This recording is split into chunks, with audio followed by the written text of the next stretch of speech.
Experts के पास चलते हैं और उनसे बातचीत करते हैं। आपको बाजार पर गाइड करने के लिए, मिडकैप के शानदार सौदे बताने के लिए हमारे साथ जुड़ गए हैं सेंट्रल ब्रोकिंग के नीलेश जैन।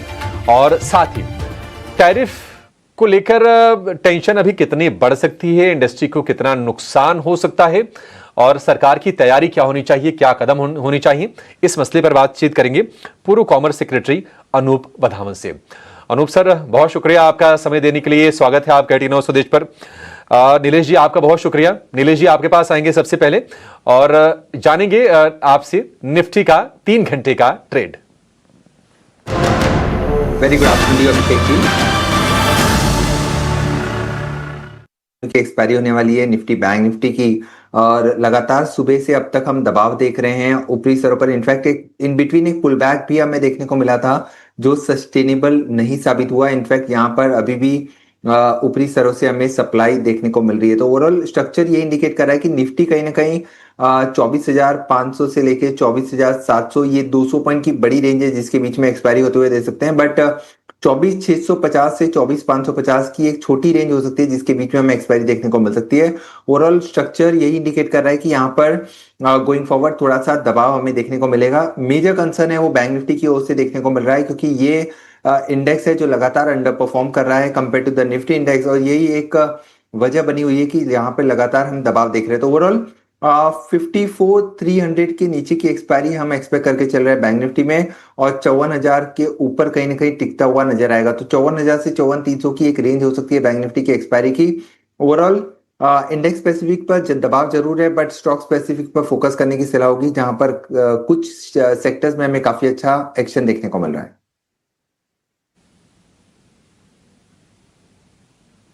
टॉप बैंड कहां है? ये व्यू हो गया आपके लिए निफ्टी और निफ्टी बैंक का। नीलेश भाई, स्टॉक्स के बारे में जरा बताइए कि क्या खरीदारी करनी चाहिए, आपकी नजर कहां पर गई है? बिल्कुल, देखिए थोड़ी सी बैलेंस अप्रोच रख के हम यहाँ पर चल रहे हैं जिस हिसाब से मार्केट में वॉलेटिलिटी हमें देखने को मिल रही है, दोनों ही साइड्स के मुंह देखने को मिल रहे हैं। तो यहाँ पर सबसे पहले जो बिकवाली वाला शेयर है जहां पर लगातार हम दबाव देख रहे हैं वो है आईआरसीटीसी। आईआरसीटीसी ये पर्टिकुलर स्टॉक है जहां पर ऊपरी स्तरों से lower top and lower top formation लगातार हमें देखने को मिल रहा है। एक इंपॉर्टेंट सपोर्ट जो था वो आज ब्रेक हो चुका है, स्ट्रक्चर वीक है और निचले स्तरों पर 690 तक के लेवल हमें यहाँ पर देखने को मिल सकते हैं। 716 का स्टॉप लॉस रखना होगा और बिकवाली करनी होगी आईआरसीटीसी के फीचर्स में। उसके अलावा जो खरीदारी वाला स्टॉक रडार पर है वो है इंजीनियर्स इंडिया। देखिए काफी अच्छा सेटअप है रिस्क एंड रिवॉर्ड के लिहाज से। काउंटर में एक करेक्शन हमने देखा था पिछले कुछ समय पहले और उसके बाद एक बेस फॉर्मेशन यहाँ पे बनता हुआ नजर आ रहा है। एमएससीडी पे बाय क्रॉसओवर भी देखने को मिल रहा है। तो ये जो पुल बैक हम आज देख रहे हैं ये पुल बैक यहाँ से थोड़ा एक्सटेंड हो सकता है। ऊपरी स्तर पर 210 के टारगेट के लिए करंट लेवल पर इंजीनियर्स इंडिया को लॉन्ग करके चल सकते हैं। 194 का स्टॉप लॉस रखना होगा। ठीक है, ईआईएल को लॉन्ग करने की सलाह है।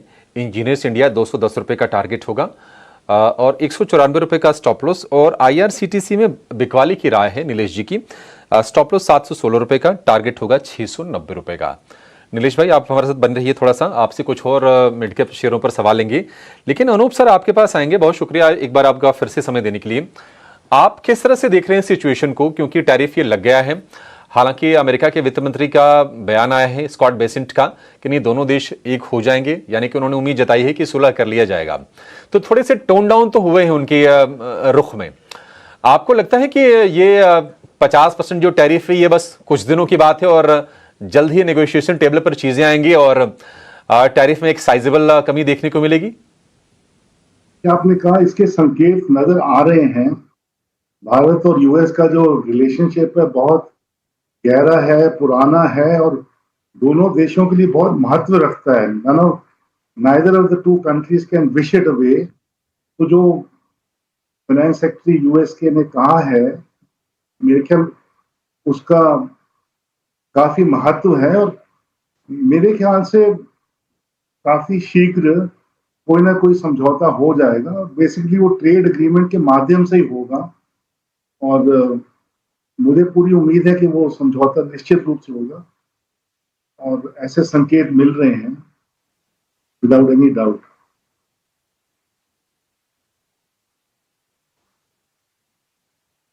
ये कि ये तलखी अपनी काफी बढ़ते हुए देखी और बात बढ़ते बढ़ते यहां तक पहुंच गई कि नहीं नहीं, ट्रंप को ये कहना पड़ा कि आप रूस से अगर तेल खरीदेंगे तो हम आपके ऊपर एडिशनल टैरिफ भी लगाएंगे और पेनल्टी भी लगाएंगे। भारत का स्टांस बिल्कुल क्लियर रहा कि हम झुकेंगे नहीं।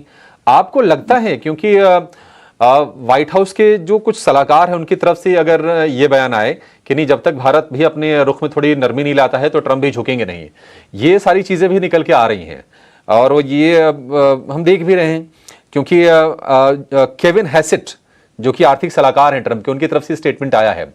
इसे आप कैसे देख रहे हैं और आपको क्या लगता है कि भारत के रुख में कोई नरमी आएगी, यानी कि जिन मुद्दों को लेकर हम कह रहे हैं कि हम नहीं झुकेंगे, हम समझौता नहीं करेंगे, क्या उसको लेकर कोई समझौते की स्थिति बनेगी या फिर भारत अपने स्टैंड पर कायम रहेगा? कि किसी भी नेगोशिएशन में नरमी दोनों पक्षों को दिखानी पड़ती है, लेकिन उसका एक प्रॉपर फोरम है, प्रॉपर फॉर्मेट है। तो निगोशिएटिंग टेबल पे दोनों पक्षों को वापस आना चाहिए और फिर नरमी की गुंजाइश रहेगी। दोनों पक्षों की ओर से नरमी की गुंजाइश रहती है, दोनों साइड से कुछ गिव एंड टेक होता है, लेकिन पहले ये वातावरण ठीक करना होगा। ये जो 25% रशियन ऑयल इंपोर्ट्स के लिए ड्यूटीज लगी हैं वो बिल्कुल अनुचित थी, उनका कोई औचित्य नहीं था, कोई लॉजिक नहीं था और बिल्कुल इंडिया के अगेंस्ट डिस्क्रिमिनेटरी थी। पूरे विश्व में देश रशिया से ट्रेड कर रहे हैं, यूरोप गैस खरीद रहा है, अमेरिका यूरेनियम और फर्टिलाइजर खरीद रहा है, हमसे भी अधिक मात्रा में पेट्रोलियम खरीदने वाले देश हैं रशिया से। तो बिल्कुल अनुचित था ये ड्यूटी और अनफॉर्चुनेटली ट्रेड और नॉन ट्रेड इशू दोनों मिक्सअप हो गए, जो कि होने नहीं चाहिए थे। हमारे संबंध बहुत गहरे हैं, पुराने हैं। किसी एक एरिया में अगर मिसअंडरस्टैंडिंग थी भी तो उसको अलग से निपटा सकते थे। दोनों को उन मिसअंडरस्टैंडिंग्स को ट्रेड इश्यूज के साथ मिक्सअप करना बिल्कुल अनुचित था। तो ये सब देखते हुए और जो अभी वहां से संकेत मिल रहे हैं यूएस से, और तो ये खबरें भी हैं कि प्रेसिडेंट ट्रंप ने भी कुछ संपर्क कायम करने का प्रयास किया है, वो सब देखते हुए मुझे संकेत अच्छे लग रहे हैं। कुछ फैसला होगा और निगोशिएशन पुनः प्रारंभ होंगे और निगोशिएशन के अंतर्गत जो भी नरमी दिखानी है, जिस पक्ष को भी दिखानी है, वो नरमी दिखाई जा सकती है। तो निश्चित रूप से ऐसा होना चाहिए। आखिरी सवाल अनूप सर आपसे, अब कोशिश ये भी हो रही है कि भारत को एहसास हो गया है कि ये अमेरिका में जब तक ट्रंप राष्ट्रपति हैं तो इस तरह की अनिश्चितता अस्थिरता बनी रहेगी और कोशिश ये हो रही है कि बाकी बाजारों में विकल्प तलाशे जाएं और अपने एक्सपोर्ट को स्टेबलाइज किया जाए। आपको क्या लगता है कि ये जो दूसरा वाला विकल्प है अमेरिका से इतर देखने की, ये ज्यादा कारगर होगा लॉन्ग रन में और एक्सपोर्ट और यहां से पिकअप करेगा? इसकी कितनी संभावना आपको दिख रही है? बिल्कुल, वो विकल्प तो हर एक परिस्थिति में हमको उस पर बल देना चाहिए। हमको अपनी इकोनॉमी को, मैन्युफैक्चरिंग सेक्टर को स्ट्रेंथन करना है, एक्सपोर्ट मार्केट्स को डाइवर्सिफाई करना है। वो इम्पेरेटिव तो हमारे पास, हमारे सामने लंबे समय से है और शायद ये मौका है कि हम फिर से रिजॉल्व करें कि उस इम्पेरेटिव के आधार पर हम अपनी इकोनॉमी में ये सुधार लाएं और उसी रास्ते से हम इमीडिएट शॉर्ट टर्म में और मीडियम टर्म में इस चुनौती का फैसला भी कर पाएंगे। अभी जो हमारा यूएस के साथ ट्रेड है, लगभग 90 बिलियन डॉलर्स के एक्सपोर्ट्स हैं, उन पर लगभग 50% पर ड्यूटीज लगी हैं। तो वो 50% अगर उसकी वॉल्यूम देखो तो हमारी जो अर्थव्यवस्था है $3 ट्रिलियन इकोनॉमी की, वो बहुत नगण्य है एक तरह से। तो हमारी अर्थव्यवस्था पर कोई विशेष प्रभाव नहीं पड़ेगा। निश्चित रूप से कुछ सेक्टर्स पर काफी प्रभाव पड़ेगा, काफी उनको शॉर्ट टर्म में नुकसान होगा, इंजरी होगी, कुछ जॉब लॉसेस भी हो सकते हैं, लेकिन उसकी भी चुनौती जो है उसका सामना करने के लिए हमारे पास विकल्प है। एक सरकार की ओर से कुछ सुविधाओं की बात हो रही है, जैसे एक्सपोर्ट क्रेडिट में कुछ रिलैक्सेशन की बात हो रही है, जो उनके लोन्स की रीपेमेंट को रीशेड्यूल करने की बात हो रही है, और भी कुछ सपोर्ट, जैसे पहले एमईआई स्कीम हमारी होती थी जिससे कुछ आर्थिक सपोर्ट मिलता था एक्सपोर्टर्स को, तो वो वैसी योजना भी आ सकती है। तो ये सब चीजें होंगी निश्चित रूप से, और मार्केट्स भी हम परस्यू करेंगे। इंडिया यूके एफटीए लागू होने जा रहा है। ईयू के साथ भी उम्मीद है कि जल्दी से एफटीए लागू हो जाएगा। EU will be a good substitute for the US economy. EU एक बहुत बड़ी अर्थव्यवस्था है, वो मार्केट हमारे लिए महत्वपूर्ण रहेगी। और इन सब चीजों के अलावा भी जब अमेरिकन डिमांड और स्रोतों से मीट होगी, इंडिया पे टैरिफ है मान लो, तो कुछ चीजें प्रभावित होंगी। वो भी हर एक चीज टैरिफ से प्रभावित नहीं होगी, जो प्रभावित होगी उसमें और देशों के सप्लायर आएंगे, उनकी कैपेसिटीज भी लिमिटेड हैं। They will go into the high price American market, तो वो कुछ स्थान रिक्त करेंगे अन्य मार्केट्स में, वहां हमारे एक्सपोर्टर्स जा सकते हैं। हमारे एक्सपोर्टर्स के पास मैन्युफैक्चरिंग फैसिलिटीज हैं दूसरे देशों में भी, जैसे गारमेंट एक्सपोर्टर्स हैं, उनकी बांग्लादेश में फैसिलिटीज हैं, साउथ ईस्ट एशिया में फैसिलिटीज हैं, वहां से अमेरिका को एक्सपोर्ट करेंगे। तो कई वैकल्प हैं। शॉर्ट टर्म में कुछ चोट पहुंचेगी, कुछ हानि होगी, लेकिन बहुत जल्द हम इस चुनौती का सामना कर लेंगे। मार्केट्स रीएडजस्ट हो जाएंगी, मार्केट्स रीओरिएंट हो जाएंगी, ये नए एफटीएज आने शुरू हो जाएंगे, और वैसे भी जो नुकसान होगा वो पूरी अर्थव्यवस्था पे, हमारी अर्थव्यवस्था पे विशेष प्रभाव नहीं पड़ेगा। एक प्रभाव पड़ सकता है रुपए की वैल्यू पर, क्योंकि ये जो 30-40 बिलियन डॉलर्स के एक्सपोर्ट्स हैं यूएस को, उनसे एक्सटर्नल सेक्टर पर प्रभाव पड़ सकता है, बैलेंस ऑफ पेमेंट्स पर प्रभाव पड़ सकता है। तो रुपए की वैल्यू को सपोर्ट करने के लिए कुछ कदम लिए जा सकते हैं, वो पूर्व में कई बार लिए गए हैं और बड़ी सफलता पूर्वक वो कदम हिंदुस्तान ने लिए हैं पूर्व में, चाहे वो विदेश में बॉन्ड्स फ्लोट करके हो या अन्य सपोर्ट के माध्यम से हो, रिजर्व्स के माध्यम से हो।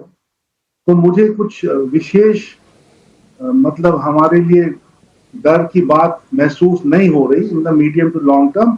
ये जो शॉर्ट टर्म चुनौतियां हैं, इनका मुकाबला मेरे ख्याल से हमारी अर्थव्यवस्था में काफी बल है कि हम जी शॉर्ट टर्म चुनौती का सामना कर पाए सफलतापूर्वक। हाँ, नहीं उम्मीद करेंगे सर, और हम कर भी लेंगे। अगर इंटेंट दिखाया है तो उसके पीछे जरूर कोई न कोई बड़ी ताकत होगी, और दुनिया भर की जो रेटिंग एजेंसीज हैं उनका भरोसा भी भारत पर है, और लगातार अच्छे कमेंट्स आए हैं। रेटिंग अपग्रेड ऐसे नहीं होता है, बहुत सोच समझ के, तो बहुत सालों में ये एक बार होता है, कई बार। Thank you so much sir, आज हमें ज्वाइन करने के लिए और इस बहुत ही अहम मुद्दे पर हमसे बातचीत करके अपने विचार साझा करने के लिए। इस बीच इजराइल के एम्बेसडर का, जो भारत में इजराइल के जो राजदूत हैं, उनका बयान आया है, और उन्होंने कहा है कि सहयोग जारी रखने में ही दोनों देशों का हित है, यानी कि भारत और इजराइल का। और उन्होंने ये भी कहा है कि यूएस के टैरिफ का भारत और इजराइल के रिश्तों पर कोई असर नहीं होगा। ठीक है, तो ये कमेंट्स आ रहे हैं। चलिए एक छोटे से ब्रेक ले रुकेंगे। अब नीलेश जी हमारे साथ बने हुए हैं। ब्रेक के बाद लौटेंगे तो मिड कैप में और कहां पर तेज एक्शन हो रहा है उनकी चर्चा करेंगे, और ओला पर एक स्पेशल व्यू लेंगे नीलेश जी आपसे, एक छोटे से ब्रेक के बाद।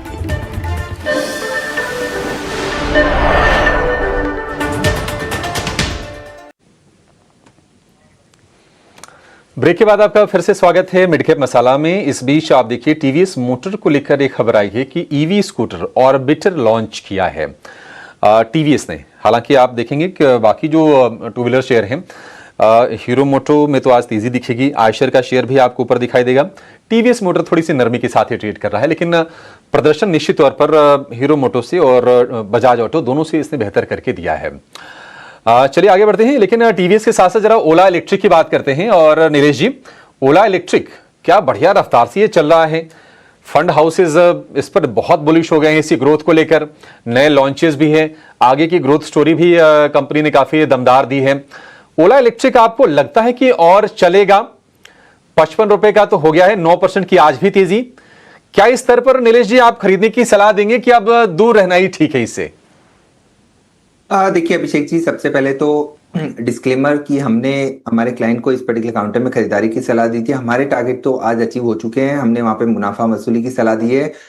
मल्टीपल रीजंस है यहाँ पर, प्रॉफिट बुक कर लेना चाहिए अगर कोई होल्ड कर रहा है तो। सबसे पहले तो 34% काउंटर स्पर्ट दिखा चुका है, तो सबसे पहले तो यहाँ पर फ्रेश खरीदारी की सलाह नहीं होगी, कि अगस्त सीरीज में काफी बड़ा मूव इस पर्टिकुलर काउंटर ने 34% का दिखा दिया है। अब हो सकता है कि थोड़ी बहुत प्रॉफिट टेकिंग यहाँ पर देखने को मिले, तो नए निवेश के पर्सपेक्टिव से यहाँ पर अवॉइड करें क्योंकि रिस्क एंड रिवॉर्ड उतना फेवरेबल नहीं है। बेहतर होगा कि अगर काउंटर गिरावट के चलते 50 के नीचे मिलता है तो ही यहाँ पर लॉन्ग पोजीशन बनाए, अन्यथा अवॉइड करें।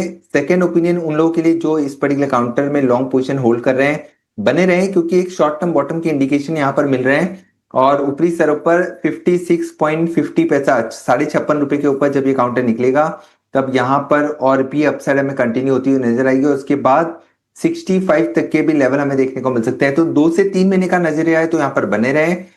जो मोमेंटम है वो कंटिन्यू हो सकता है, 65-70 तक की भी अपसाइड यहाँ पर देखने को मिल सकती है, बट नया निवेश यहाँ पर ना करें। बेहतर होगा कि बाय एंड डिप की रणनीति यहाँ पर अपनानी चाहिए।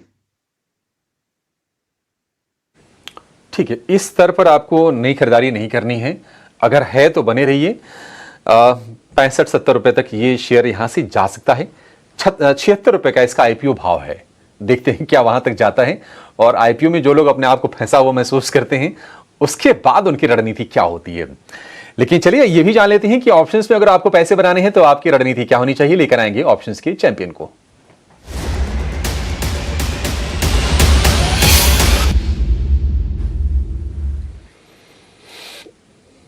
एंजल वन के राजेश भोसले हमारे साथ जुड़ गए हैं। राजेश जी, बहुत शुक्रिया आपका समय देने के लिए, स्वागत है। बताइए आज कौन सा शेयर आपने चुना है और क्या स्ट्रेटजी होगी? जी नमस्कार। देखिए आज ऐसे मार्केट में भी पेंट स्टॉक्स में काफी अच्छा अट्रैक्शन दिखाई दे रहा है और एशियन पेंट्स का अगर आप चार्ट देखें तो हायर बॉटम स्ट्रक्चर बन रहा है और डेली चार्ट में आज ओपन लो मारूंगी जो फॉर्मेशन दिखाई दे रहा है, तो एशियन पेंट्स पे व्यू पॉजिटिव है। इसका 2540 का कॉल बाय करना है सितंबर सीरीज का। ये अराउंड 54 रुपीज के पास ट्रेड कर रहा है। अब 32 रुपए के स्टॉप लॉस से बाय करना है फॉर द टारगेट्स ऑफ 98। इसका जो लॉट साइज है 250 का है, तो maximum risk as per stop loss होगा 5500 का एंड जो टारगेट हम एक्सपेक्ट कर रहे हैं वो होंगे 11,000 के।